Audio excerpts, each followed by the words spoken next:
Pronto, gente. Eu vou compartilhar aqui a lista. Vocês chegaram a ver ela?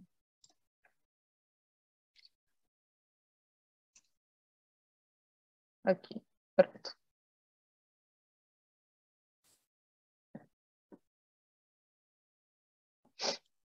A Maísa falou que terminou com vocês a parte de bioma, né? Ela chegou até onde? Ontem na aula.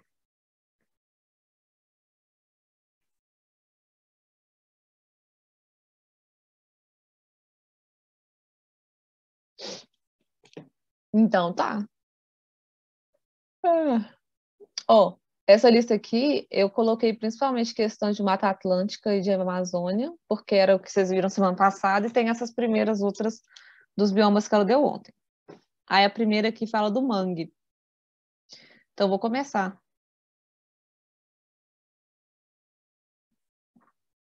Questão 1. O mangue é composto por 3 tipos de árvores. A Rhizopora mango, que é mangue bravo ou vermelho. A Vicenia schauriana, que é o mangue seriba. E Laguncularia racemosa, que é o mangue branco. Esses nomes vocês nunca vão precisar saber isso, tá? Não vai fazer a menor diferença. Uma característica morfológica comum aos 3 tipos de árvores encontradas no mangue está relacionada à pouca disponibilidade de oxigênio encontrado no solo. Porque o solo do mangue ele é muito pobre em oxigênio, né? Aí, peraí, rapidinho que a Alice não está conseguindo.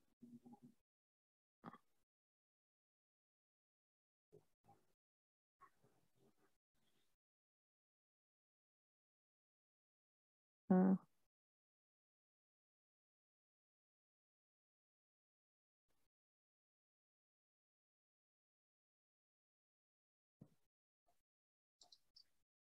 Ué. Nossa, gente, hoje está difícil meu computador, a tela realmente... De repente ficou tudo preto.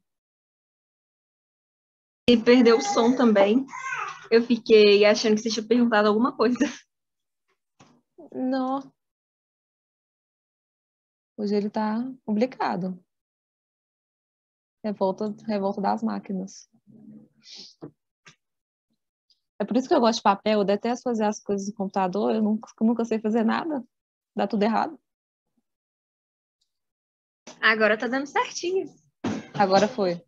Agora sumiu. É porque no meu aqui ficou tudo preto. Aí vou só pedir aqui para a Laura.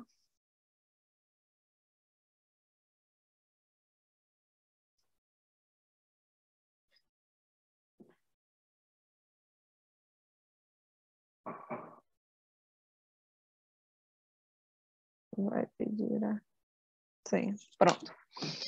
Vou continuar aqui, então. Eu estava falando que o solo do mangue, ele tem muito pouco oxigênio, né? E aí as árvores do mangue, elas têm que ter a raiz mais alta, porque eles não conseguem captar o oxigênio suficiente do solo.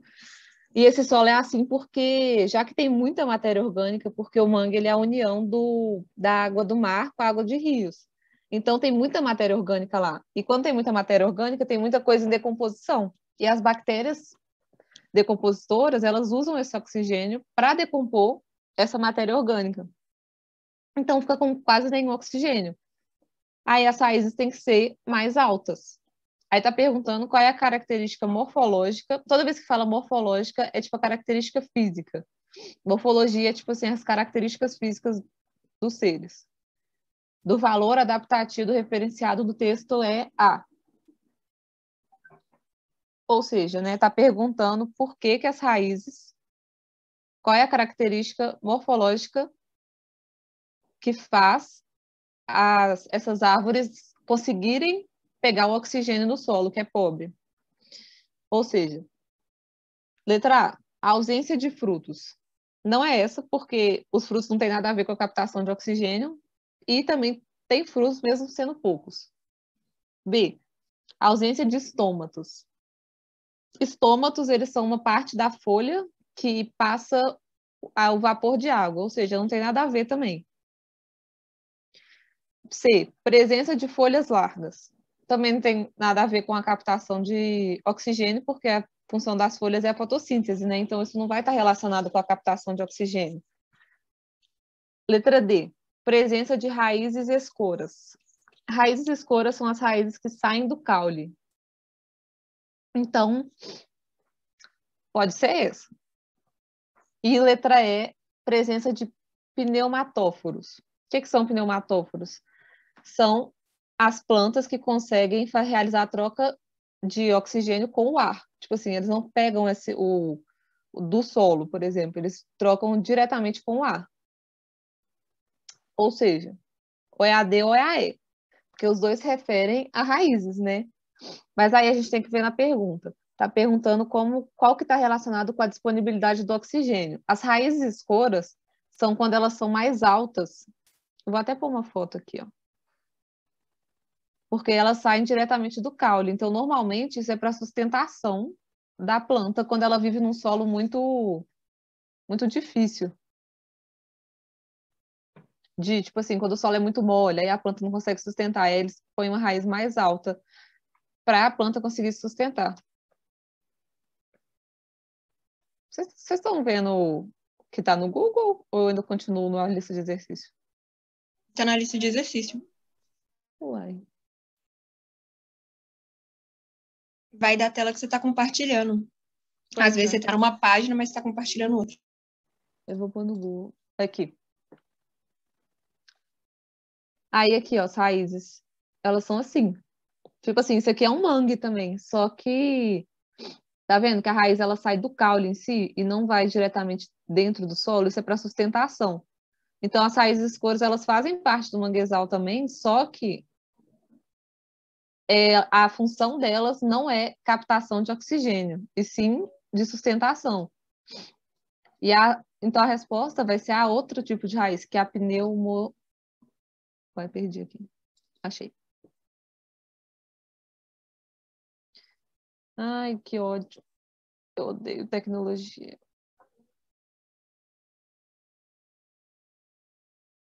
Consegui. Então, aqui, ó, a resposta vai ser as pneumatóforas, porque elas são responsáveis pela troca de oxigênio. Porque aí essa raiz, ela troca diretamente com o ar. Então, se o solo do mangue é pobre, elas fazem essa troca gasosa pelo ar. Então, não precisa de ter um solo rico em oxigênio ou nutrientes. Então, a resposta aqui vai ser a letra E. Aí, deu para entender com essa confusão de trocar de tela? Sim. Ok. Aí, 2. Tá? Da Caatinga agora. Bom, a Caatinga é o único bioma exclusivamente brasileiro, ocupando cerca de 7 a 10% do território nacional.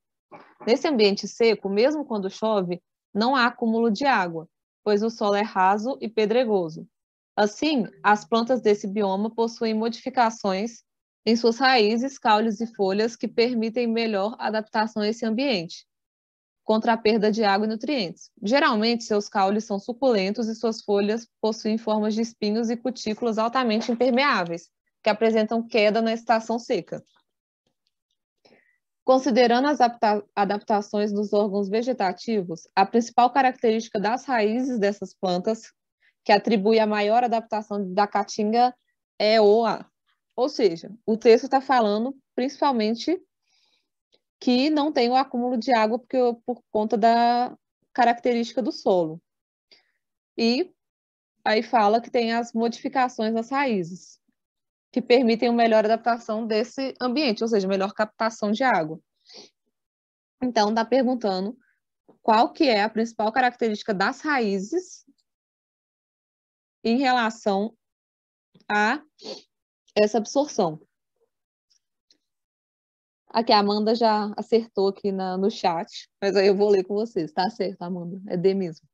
Mas, ó, A, armazenamento de nutrientes por um sistema radicular aéreo. Não, essa é errado porque elas não armazenam nutrientes, elas têm problema na absorção de água. Então, o sistema das raízes, ele tem que ser favorecendo essa absorção da água do solo, que é pobre. B, fixação do vegetal ao solo por um sistema radicular do tipo tuberoso.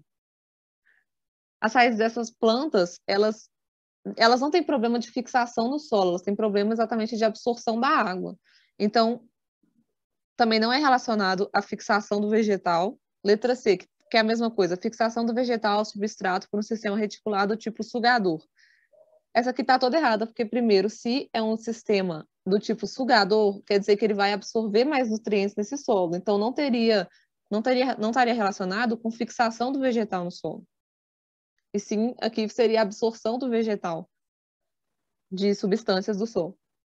Letra D, absorção da água por um sistema radicular desenvolvido e profundo. Essa está certa, porque essas plantas elas têm as raízes muito fundas para elas conseguirem captar mais água dos espaços, por mais espaços desse solo que é pobre em água. Então, quanto mais profunda é a raiz, mais espaço ela vai estar conseguindo absorver essa água. E letra E, armazenamento de água do solo por um sistema radicular do tipo respiratório. Essa aqui está errada porque não é para armazenar. O armazenamento da água ela é nos caules. E a pergunta está falando das raízes. Então, a resposta certa vai ser letra D. Mas, por exemplo, eu considero ela uma questão difícil, porque, tipo assim, todas as perguntas, elas parecem. Então, são vários detalhezinhos que tem que ficar observando. Mas aí a resposta certa aqui é a letra D. 3. A vegetação do cerrado é constituída por árvores esparsas que apresentam troncos retorcidos e raízes profundas, disseminadas em meio a arbustos. As raízes dessas árvores são uma importante estratégia evolutiva, pois a. Aumentam a taxa de fotossíntese das árvores, o que eleva a produção de biomassa. Essa aqui está errada porque as raízes não têm nada a ver com a fotossíntese, então não vai fazer a menor diferença. Letra B. Melhora a sustentação das árvores no solo, que se torna arenoso nos períodos intensos de seca. Essa aqui está certa, mas vamos ver porque está perguntando assim, as raízes dessas árvores são importante estratégia evolutiva. Elas melhoram a sustentação do solo, que se torna arenoso nos períodos intensos de seca. Sim. C. Possibilitam... Ah, não, gente. Errei aqui. A B está errada, porque, ó, como que é a raiz de uma vegetação do cerrado? São raízes profundas. Espera aí que passou uma moto. Pronto. As raízes são profundas. É a mesma coisa da caatinga. Qual que é a função de ter uma raiz profunda? É conseguir a maior absorção de água, porque você atinge um espaço maior, uma área maior, para você conseguir essa absorção. Se tivesse falando que ela tem raízes grandes e que ficam mais na superfície, aí sim seria de sustentação, porque se eu tenho uma raiz que ela é maior, ela tem mais força para se sustentar a planta naquele lugar. Ou então, igual no mangue, né, que a raiz sai do caule para conseguir sustentar num solo que é instável. Então, a B está errado, foi mal. Aí, letra C, possibilitam a absorção de água de regiões mais profundas do solo, inclusive em períodos de seca. Que é a que está certa, porque é a mesma coisa. Quanto maior, mais profunda a raiz, mais área ela vai ter para absorver a água, o que é uma adaptação. Letra D, dificultam a ação de predadores que se alimentam desses órgãos, provocando a morte das árvores. Essa está errada porque não é essa a função da raiz profunda. Diminui a superfície de contato desses órgãos com a atmosfera, impedindo a perda de água por evaporação. Também não, porque a perda de água por evaporação não é realizada pela raiz, e sim pelas folhas. Então, a resposta certa aqui vai ser a letra C.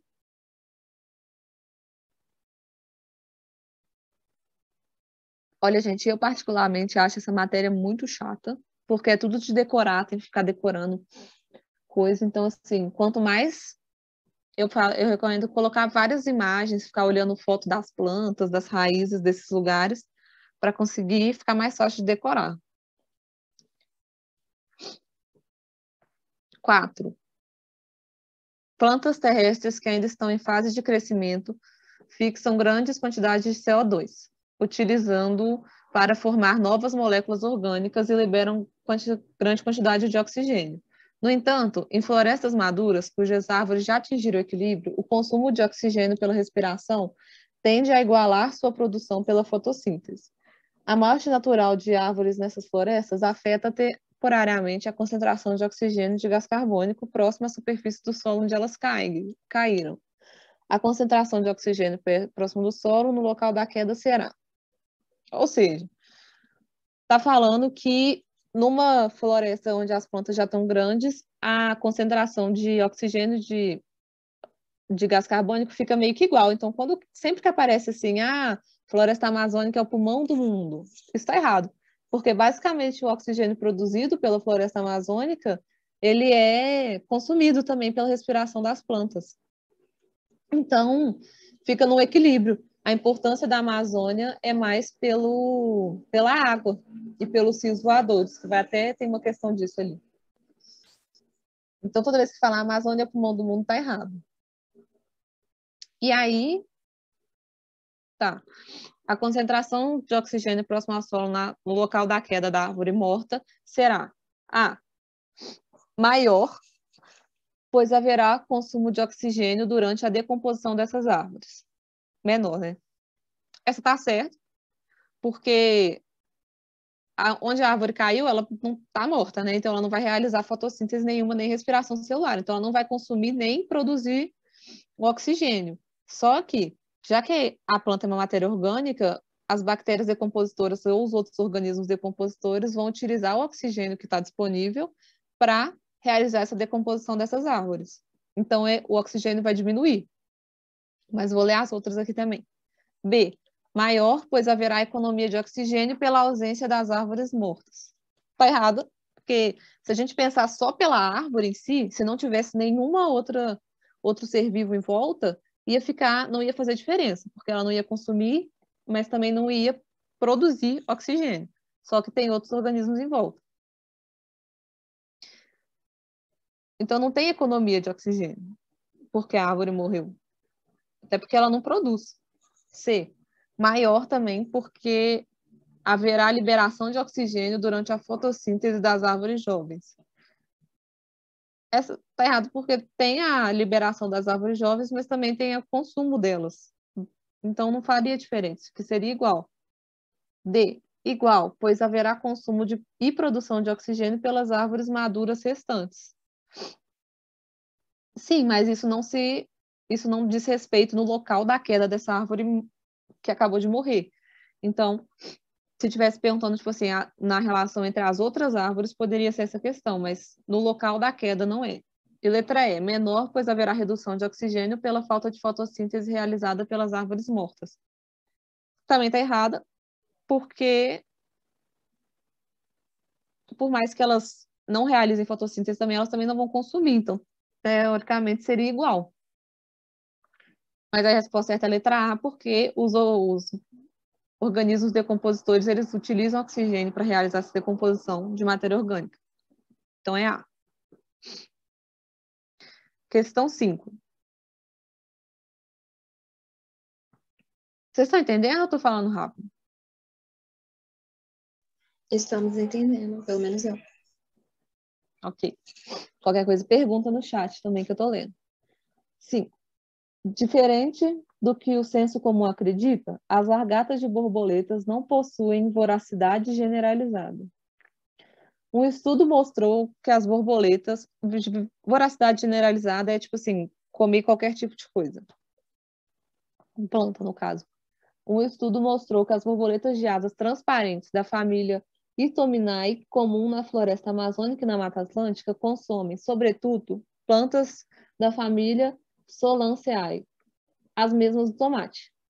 Contudo, as ancestrais dessas borboletas consumiam espécies vegetais da família Apocynaceae, mas a quantidade dessas plantas parece não ter sido suficiente para garantir o suprimento alimentar dessas borboletas. Dessa forma, as olenáceas tornaram-se uma opção de alimento, pois são abundantes na Mata Atlântica e na floresta amazônica. Ou seja, está falando que antigamente as ancestrais dessas borboletas comiam só dessa outra espécie que não era suficiente porque não tinha disponível. Então elas se adaptaram e começaram a comer outras espécies de plantas, que é a da família Solanaceae. do tomate, né? Eu vou falar só do tomate aqui, né? Aí, nesse texto, a ideia do senso comum é confrontada com os conhecimentos científicos ao se entender que as larvas das borboletas Itominae, encontradas atualmente na Mata Atlântica e na floresta amazônica, apresentam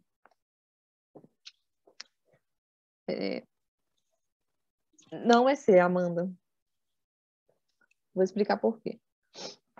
Então, ó, aqui está perguntando do confronto entre o senso comum e os conhecimentos científicos. No começo do texto fala que o senso comum é que elas possuem voracidade generalizada, que é comer qualquer tipo de planta. Sendo planta, está comendo. E confronta com o senso de conhecimento científico, que é esse que a gente sabe que elas comem espécies específicas. Mas aí, ó, a facilidade em digerir todas as plantas locais.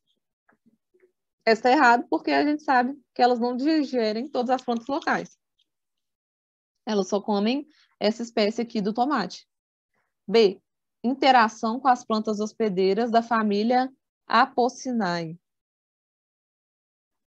Também está errado, porque a gente sabe também que essa família, elas não têm mais interação com ela porque elas mudaram. Porque, por exemplo, as borboletas dessa geração, elas não comem mais essa família de vegetal, elas comem das do tomate, porque não tinha dessa suficiente. C. Adaptação para se alimentar de todas as plantas desse local. Essa está errada porque se estivesse falando adaptação para se alimentar de outras plantas, podia estar certa, porque elas realmente se adaptaram e mudaram o tipo de alimento delas, só que não são de todas, é só da família da do tomate. Então, se estivesse falando especificamente delas, isso aqui estaria certo. Aí, letra D, voracidade indiscriminada por todas as plantas existentes nesses locais. Está errada, porque, igual eu falei no começo, elas não comem todas as plantas existentes nesse local. Elas só comem a espécie específica do tomate. E letra E, especificidade pelas plantas da família Solanaceae existentes nesses locais. Essa aqui está certa, mas essa questão é confusa, porque ó, elas só consomem, é porque essa e a C parece, essa e a B, a letra E e a letra B parecem muito uma com a outra.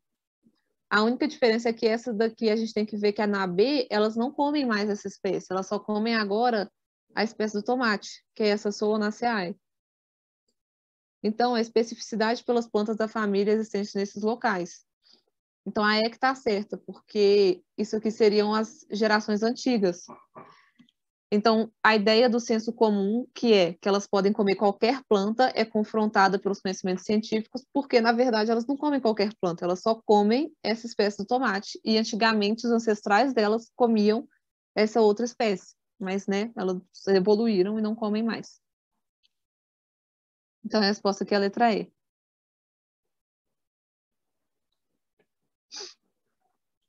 Você entendeu, Amanda? Entendi. Aí, ó, 6. A partir de agora são todas da Mata Atlântica e Floresta Amazônica.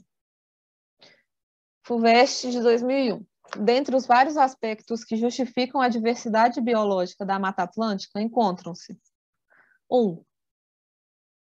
Concentração nas baixas latitudes associadas a elevadas precipitações.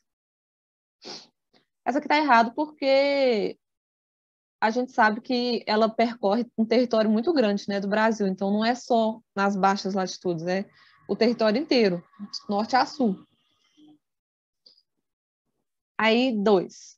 Distribuição em áreas de clima tropical e subtropical úmido. Essa aqui está certa, porque a gente sabe que o clima tropical é próximo à linha do Equador e o subtropical úmido é só um pouquinho mais distante, que é onde ela percorre. 3. Ocorrência apenas em planícies litorâneas que recebem umidade vinda dos oceanos. Essa aqui está errada, porque por mais que ela fique no litoral do país inteiro, ela não está só nas planícies. Tipo assim, o país todo tem uma diversidade muito grande de relevo no litoral para falar que ela só fica nas planícies. E 4, ocorrência em diferentes altitudes. também está certa, porque é a mesma coisa. Se o território brasileiro é muito grande, ela ocorre em toda a costa desse território, ela vai aparecer em diferentes altitudes. Aí, assinale a alternativa que apresenta apenas afirmações corretas. Já que a gente viu, é a 2 e a 4. Então, a resposta aqui vai ser letra D.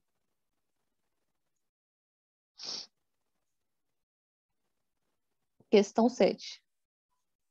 A floresta amazônica é considerada a maior floresta tropical do mundo e concentra enorme biodiversidade de fauna e de flora, além de ter um importante papel no equilíbrio ecológico do planeta. Apesar de sua importância, grandes áreas dela são desmatadas diariamente. O desmatamento da Amazônia gera impacto direto no clima, não apenas da região da floresta, mas também de outras regiões por todo o território brasileiro. Isso ocorre, pois: A. Os animais migram para outras regiões, alterando o ambiente e, consequentemente, o clima delas. Ou seja, a questão está perguntando por que, né, o desmatamento afeta as outras regiões do planeta, do Brasil.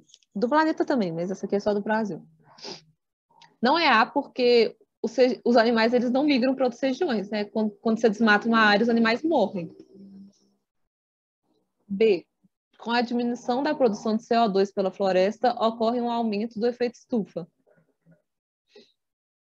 Essa aqui está errada, porque a floresta não produz CO2, né? Ela produziria oxigênio, ela manteria esse equilíbrio, então ela não estaria produzindo. Isso aqui até podia ser, porque seria assim, com o aumento da produção de CO2 pelo desmatamento. Porque, né, quando a gente desmata também o equilíbrio, o CO2 aumenta porque não tem as plantas para equilibrar isso. Então, isso é errado, mas se fosse pelo desmatamento estaria certo, porque, né, com o aumento do CO2 a gente aumenta o efeito estufa. Letra C. As queimadas diminuem a temperatura do local, prejudicando a vaporização da água. Essa é errada porque, né, as queimadas aumentam a temperatura do local. O desmatamento prejudica a evapotranspiração, impedindo a formação e transporte de massas de vapor. Essa aqui está certa, porque, né, quando a gente desmata as florestas, elas não fazem mais a evapotranspiração, diminuindo a quantidade de água no ar, que é a principal, igual eu falei naquela outra questão, é a principal importância da Amazônia. Tipo assim, ela não é o pulmão do mundo, a importância dela é nessa formação de umidade no ar. A Maísa falou com vocês dos rios voadores?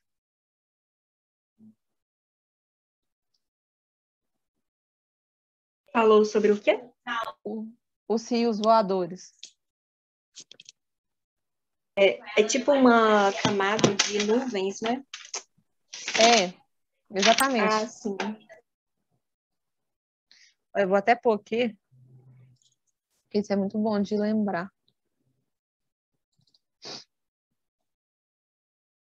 Rios voadores. Aqui, ó. É isso aqui que forma.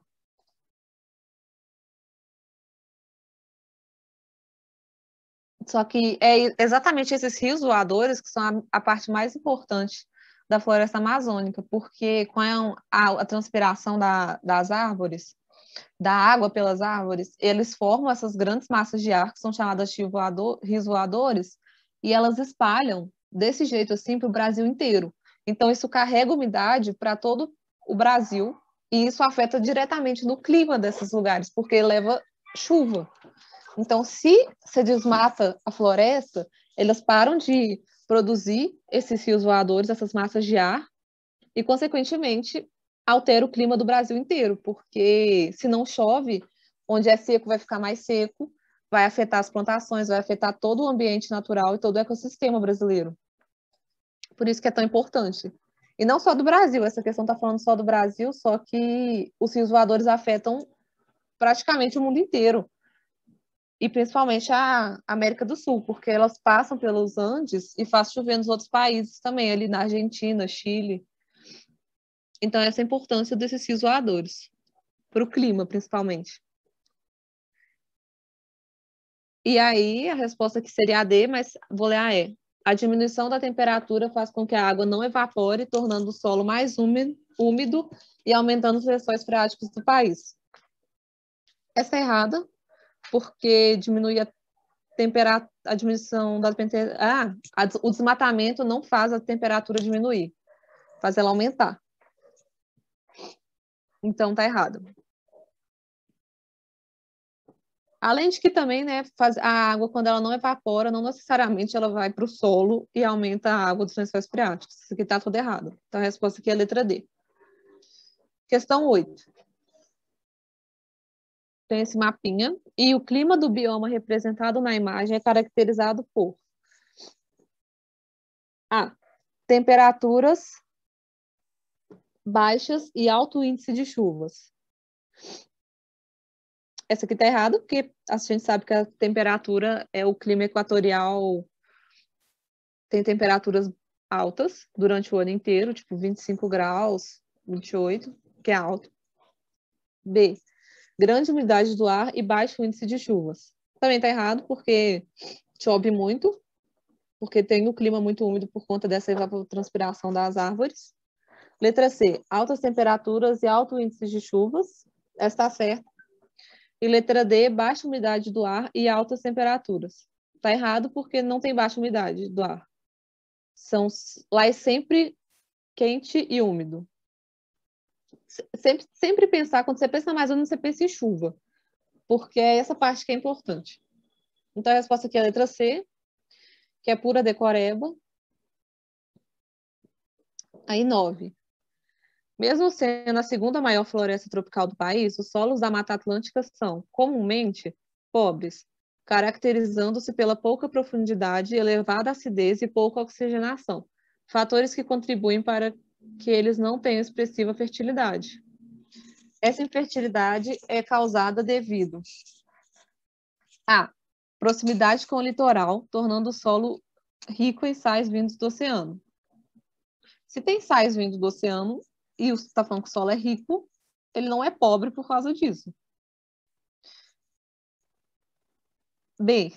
A baixa umidade do clima, tornando o solo seco. Essa está errada porque a gente é uma floresta tropical. Floresta tropical chove. Então, não é um solo seco porque não tem baixa umidade do clima, ele é bem alta a umidade. Letra C. O terreno plano em toda a sua extensão, não permitindo que a água escoe por todo o território. Também está errado, porque igual a gente viu naquela outra questão, o terreno não é plano em toda a sua extensão, ele percorre por um terreno muito diverso. Então, a floresta Mata Atlântica está em muitas altitudes diferentes. Então, essa aqui está errada. E letra D, a baixa iluminação devido às árvores altas, o que gera um acúmulo de água. Essa está certa. Eu vou explicar por quê. E letra E, ao grande índice de desmatamento ocorrido na área. Que está errado porque, sim, o desmatamento causa infertilidade porque você está tirando toda a cobertura vegetal, mas não é esse o motivo da parte da floresta que tem o solo pobre, mesmo quando não está desmatado.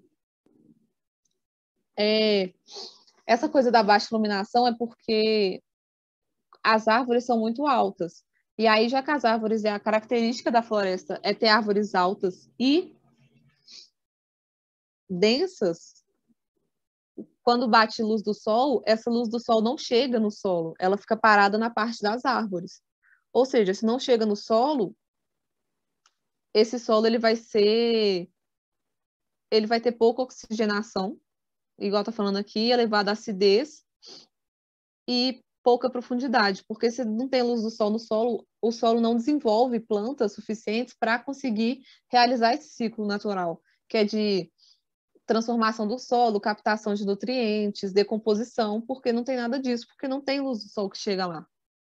Então, essa infertilidade é causada por baixa iluminação. É engraçado, porque sempre que a gente pensa em floresta, você pensa em, nossa, biodiversidade, essas coisas, o solo vai ser rico, mas não é. A floresta amazônica também tem um solo péssimo para plantação, ela é super infértil também pelo mesmo motivo, porque tem as árvores muito densas e altas, que não permitem a luz do sol passar para chegar no solo. Então, aqui a resposta vai ser letra D. E a última 10. A tananana, é a maior floresta tropical do mundo. Ou seja, floresta amazônica. Ó.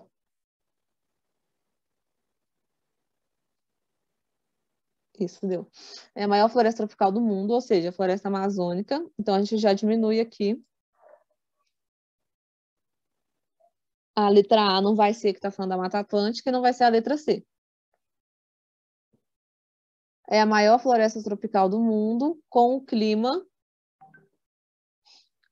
Floresta amazônica tem o clima equatorial. Ou seja, a gente já elimina também. Ah, que bom, a gente já elimina todas. Então a resposta aqui vai ser a letra B, né? Mas eu vou continuar lendo. Possuindo temperaturas altas durante todo o ano, igual eu falei que floresta vai ser sempre quente e úmido. E um grande índice de chuvas, porque, né, chove muito, a umidade do ar é sempre alta. E ela possui também uma grande biodiversidade e uma enorme importância ecológica e climática para o mundo. Então, a resposta aqui vai ser a letra B. Floresta amazônica equatorial, alto e grande. Mas essa matéria é o que eu falei também, gente, é muita decoreba. Então, tenta procurar mapa, foto, porque aí é muito mais fácil de decorar do que ficar só lendo. Aí a gente acabou a lista. Alguém tem alguma dúvida nela ou alguma outra pergunta da matéria?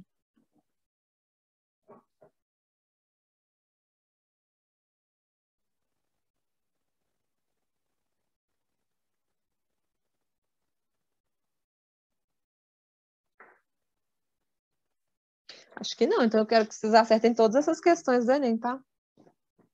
Por mim. Mas aqui, então tá. Aí eu vou parar de compartilhar aqui. E é isso, aí eu vou acabar 5 minutos mais cedo.